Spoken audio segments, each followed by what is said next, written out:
I am a naturopath. When we meet people for the first time, if they look like interesting people, we usually wonder what they do for a living. Sometimes, when we have not seen the person, we like to speculate and work out, somewhat after the manner of a Sherlock Holmes, what a person should look like. In some cases, the job, business, or profession just oozes out of the person's personality. Obviously, the person we are examining just fits into the pattern of what we expect a person of his calling to look like. But with a naturopath, this is not so easy.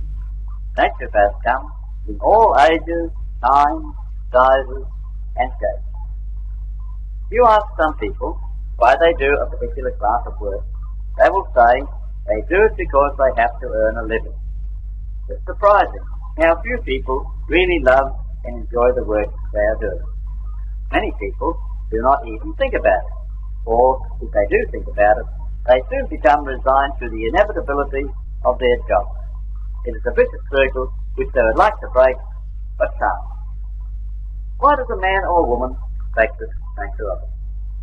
I deliberately mentioned a woman, because although there is no reason why women should not practice naturopathy, there are very few who do so. Apart from a few well-known exceptions, it seems to be almost exclusively a man's domain. And yet, the world would be a much better place if more women understood and adopted natural living and natural healing. If asked why he practices naturopathy, a naturopath could answer, because I need the money. But in the vast majority of cases, this would not be true. In some professions, where there are established colleges, recognized diplomas, and a ready-made clientele, this is undoubtedly true. To a person who manages to get his diploma, a good living is assured. But in naturopathy, there are very few colleges. They are generally not accepted by the powers to be, and there is no ready-made clientele. Each naturopath has to make his way individually and on his merit. For this reason, the profession of naturopathy is not an attractive one. It definitely has no appeal to the boy or girl leaving school. As yet, naturopathy has no social standing. In a nutshell, it is thoroughly unorthodox and quite beyond the pale. Then why do naturopaths bother at all?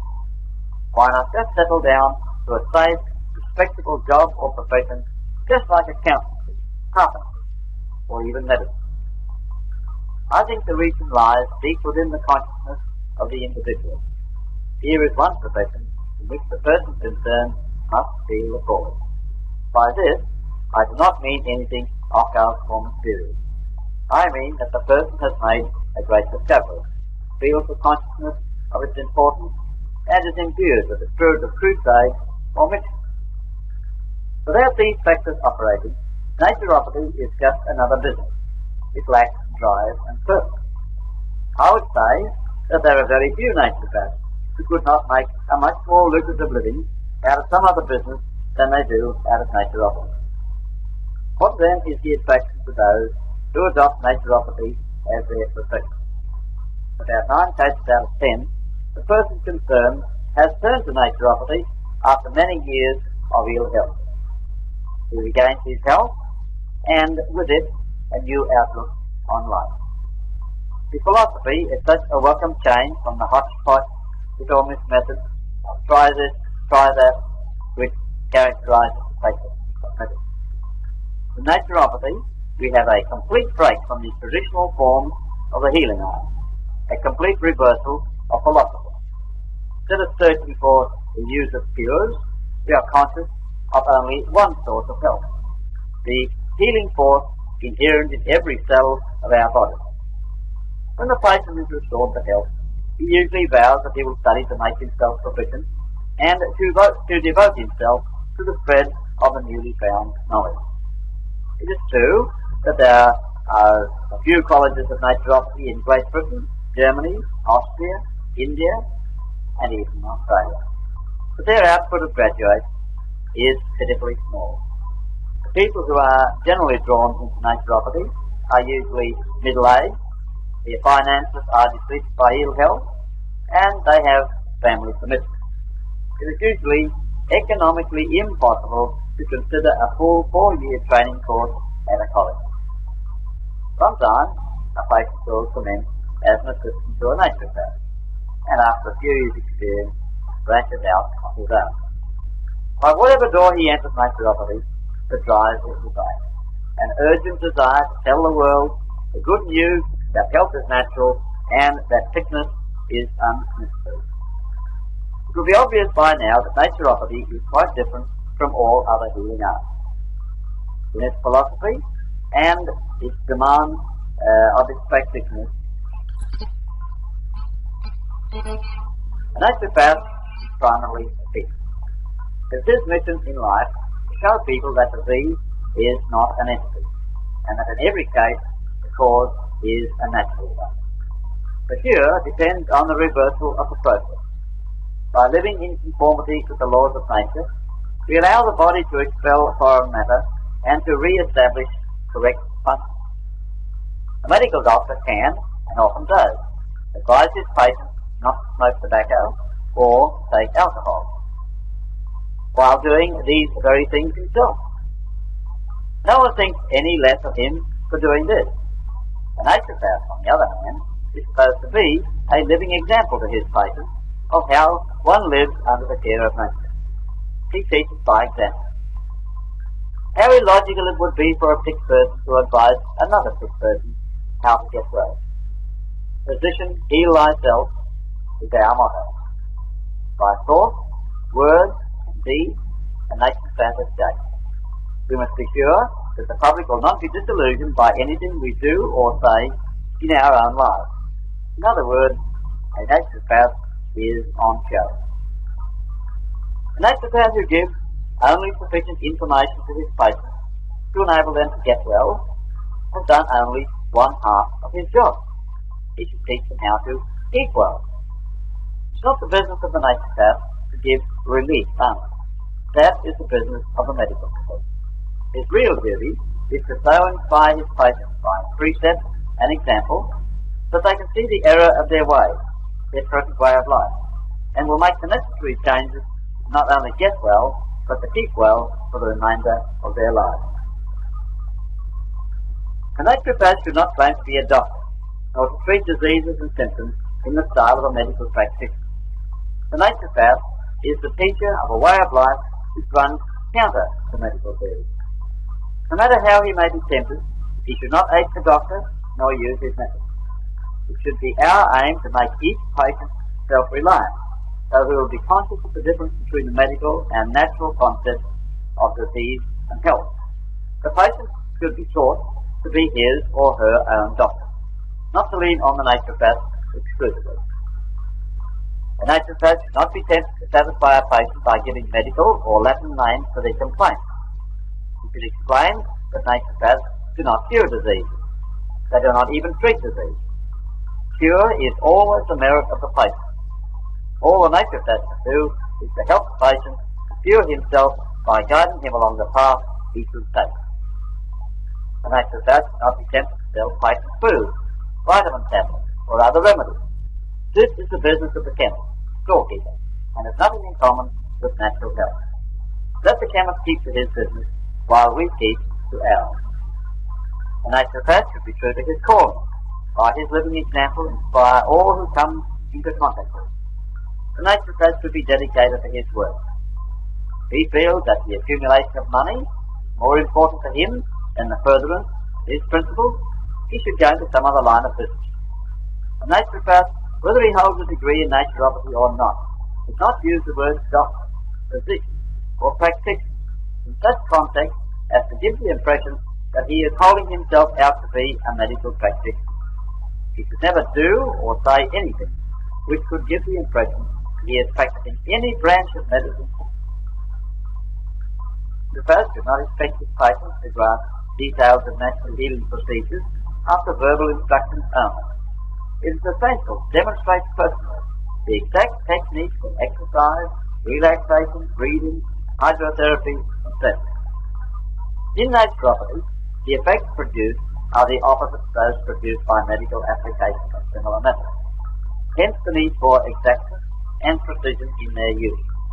So it follows that the naturopath must be proficient in all of the techniques used, so he is able to demonstrate with accuracy what he is asking the patient to do.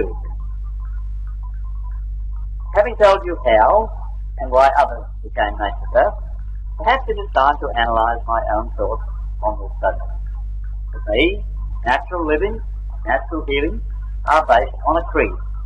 This creed is the guiding star by which we steer our thoughts and actions. First great essential is to really believe in what you are doing. There is no room in naturopathy for skeptics or time servers. Only a burning conviction is good enough. Being of a natural scientific turn of mind, I like to know how things work and why. Naturopathy offers me a logical, reasonable, and scientific explanation for the phenomena of nature which is regarded as mysterious by the orthodox profession. Naturopathy offers me a new, yet old, way of life which satisfies by simplicity and purity. It enables me to enjoy the benefits of society while still preserving my individuality. Naturopathy enables me to live more cheaply and economically than under the orthodox system. It offers the greatest freedom from pain and disease, the highest physical and mental efficiency, and the possibility of developing one's capacity for thought and culture and the achievement of the maximum longevity.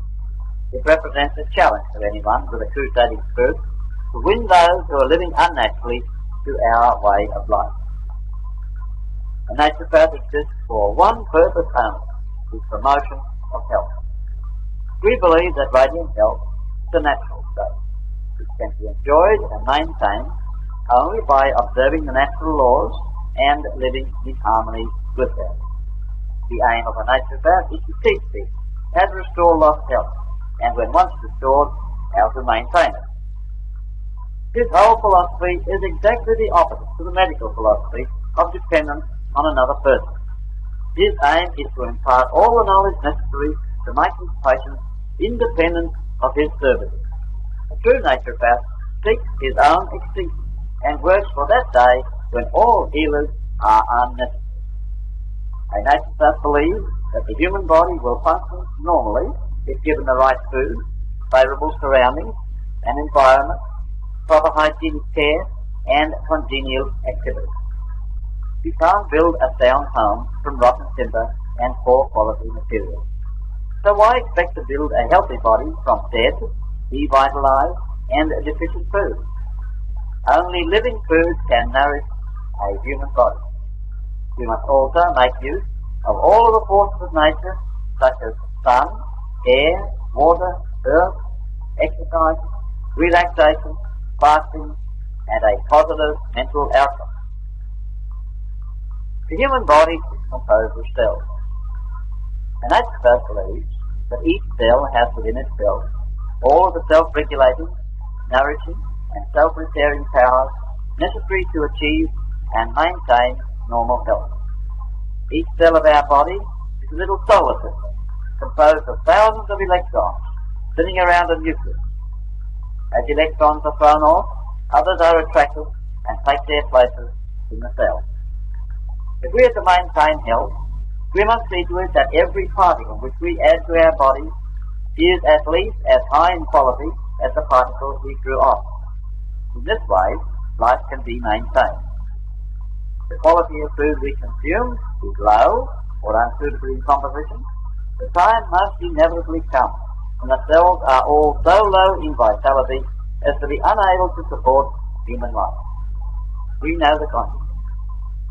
Only by living on food of vegetable origin in their raw state, fresh from the ground, can we be assured of the highest level of health and longevity.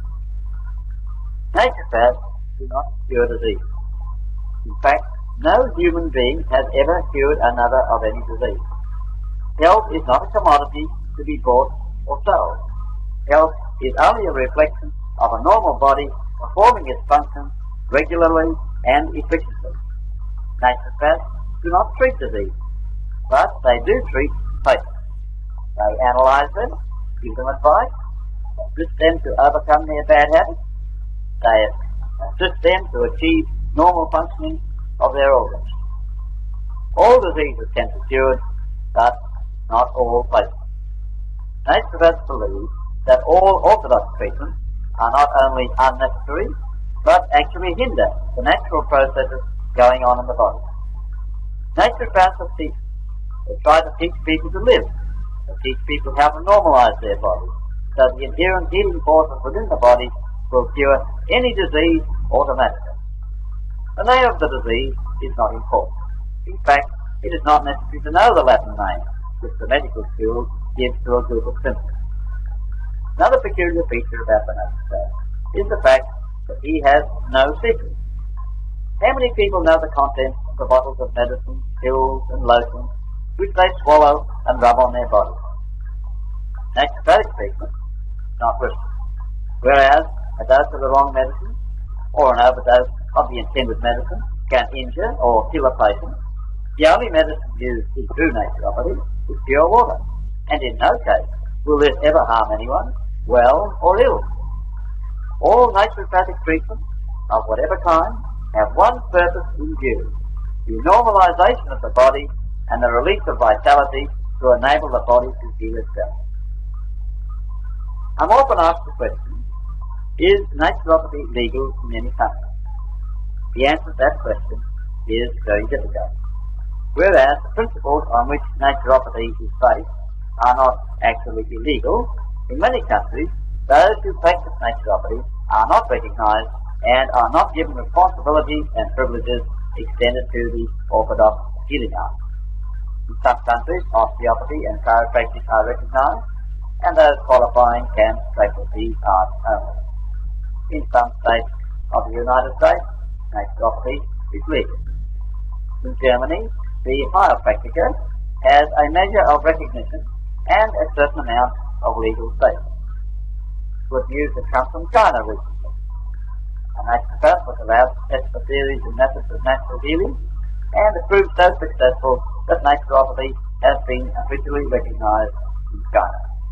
We look forward to hearing of further progress of naturopathy in this country. In the Soviet Union, although naturopathy is not officially a healing art, the principles on which it is based have been largely accepted. They are extensively using the health of the skin by means of air, sun and water bathing. They encourage outdoor living and exercise.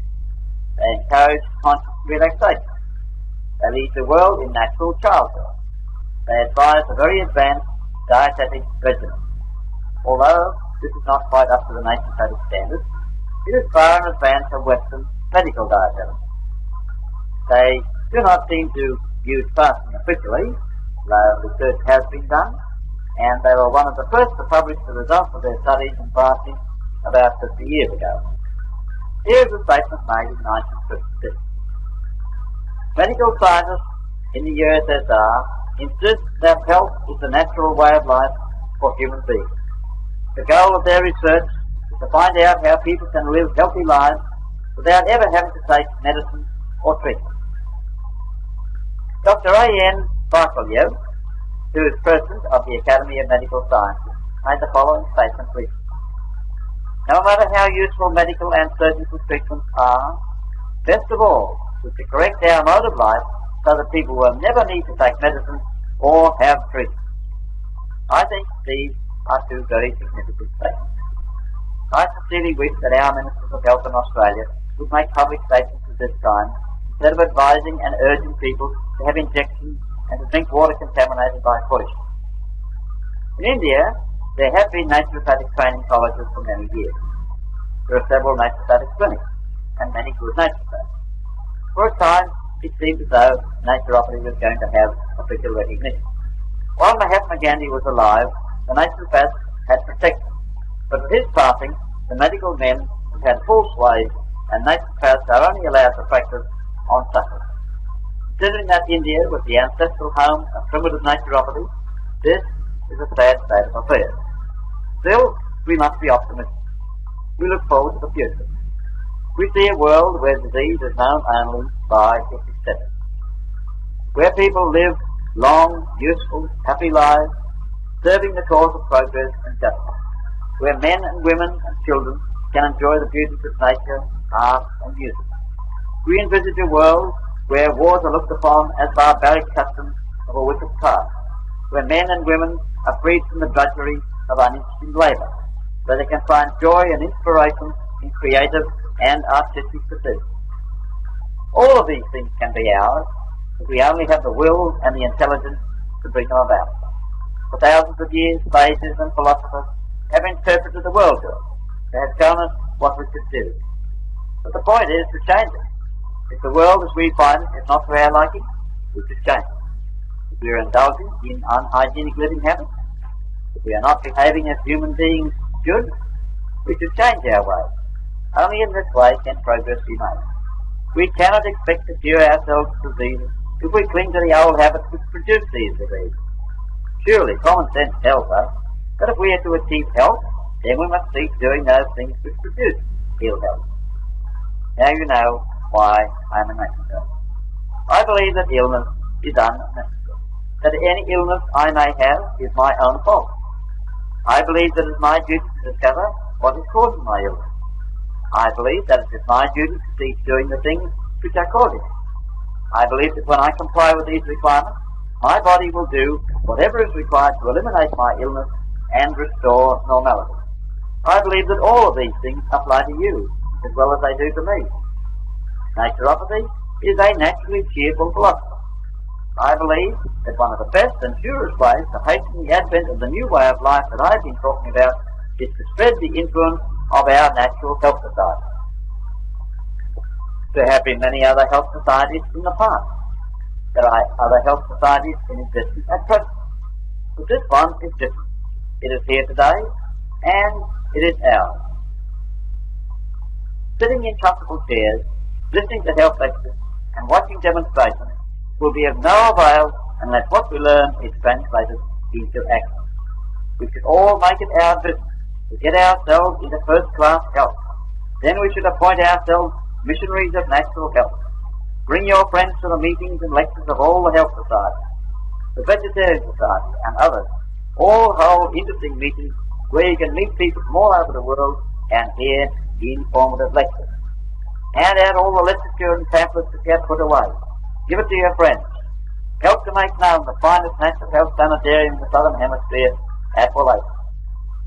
We have health societies where people can learn to live. We have the Vegetarian Society where you can learn a new way of life with health and without cruelty. We have Naturopath to help the seriously sick people. We have a health restoring sanctuary at Wellata. What more do we need? We need people.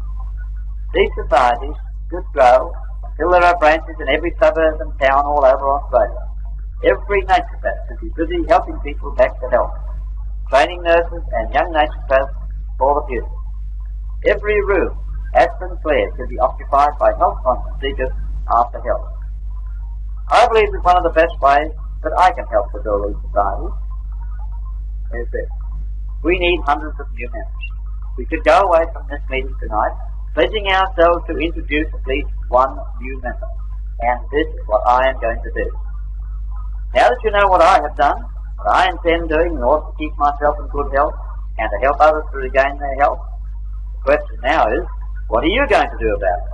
When are you going to take the first step towards natural health and then to do your part to encourage others to do the same? Think about it. I have a vision of the future, and this future can be ours. The natural way of life points the way. Those who adopt the natural way of life progressively lose their desire, to indulge in violent thoughts or action. They lose their desire for stimulants and habit-forming drugs like tobacco, alcohol, tea, coffee, and all the other noxious products. In other words, they become better people. It's the aim of the naturopath to help himself and others to become better people.